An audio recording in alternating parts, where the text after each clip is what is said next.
আমি চিকেন নিয়ে নিয়েছি। আমি আজকে চিকেন ভুনা রেসিপি বানাবো। এর মধ্যে আমি কাশ্মীরি লঙ্কা গুঁড়ো, হলুদ গুঁড়ো আর ধনে গুঁড়ো নিয়েছি। এইটা আমি মাংসের মধ্যে দিয়ে একটু তেল দিয়ে দেবো, মেখে নেব। এটা আমি সাদা তেল দিয়েছি, মেখে নিয়েছি। এর মধ্যে নুন দেইনি, নুন আমি রান্না করার সময় দেবো। দেখুন, মাংসটা করার জন্য আমি পেঁয়াজ, আদা, রসুন, কাঁচা লঙ্কা নিয়ে নিয়েছি। এগুলোকে আমি মিক্সিতে বেটে নেবো। তার জন্য দেখুন, আমি ক্যাপসিকাম নিয়েছি, টমেটো নিয়েছি, দই নিয়েছি, কাজু ভিজিয়ে রেখেছি, কাজু এইগুলো দেবো। গ্যাস জ্বালিয়ে দিয়েছি, কড়া বসিয়ে দিয়েছি। কড়াটা আমার গরম হয়ে গেছে, আমি অল্প একটু তেল দেবো।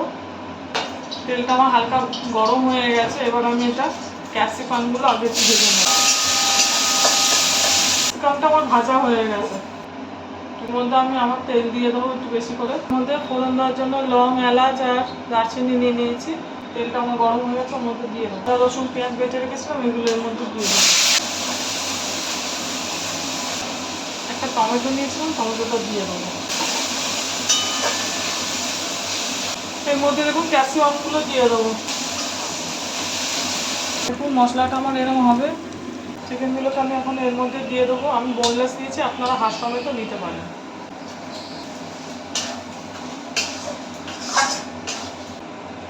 দেখুন, আমি দই নিয়েছিলাম, দই নিয়েছি মিক্সির মধ্যে। এর মধ্যে আমি কাজুও দিয়ে দেবো।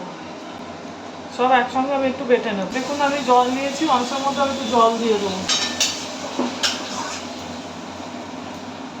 চামচ নুন নিয়েছি, নুন দিয়ে দেবো। এখন আমি একটা শুকনো লঙ্কা নিয়েছি, শুকনো লঙ্কাটা এর মধ্যে দিয়ে দেবো। একটু ঢাকা দিয়ে দেবো। দই আর কাজু নিয়েছিলাম, ওটা আমি বেটে নিয়েছি, একটু পাতলা পাতলাই হবে। দেখুন, দইয়ের কালারটা রাখার জন্য আমি একটু এর মধ্যে হলুদ দিয়ে দিয়েছি, আর আপনারা লাল গুঁড়ো লঙ্কাও দিয়ে দিতে পারেন। তো এটা একটু ফেটিয়ে নেবো। মাংসটা আমার হয়ে এসছে। এর মধ্যে আমি একটু সামান্য মিষ্টি দিয়ে দেবো। দেখুন,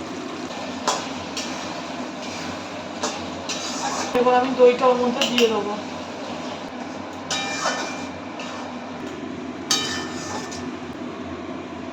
ঘি নিয়েছি, ওর মধ্যে ঘি দিয়ে দেবো। দেখুন, আমি কাঠকয়লা নিয়েছি, কাঠকয়লাটা বাটিতে দিয়ে দেবো। বাটিটার মধ্যে বসিয়ে দেবো। এর মধ্যে একটু ঘি দিয়ে দেবো।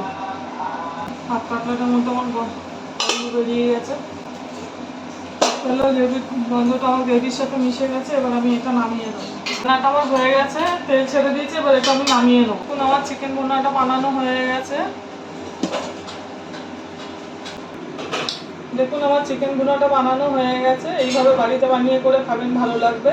আর আমার চ্যানেলটা লাইক, সাবস্ক্রাইব আর শেয়ার করে দেবেন।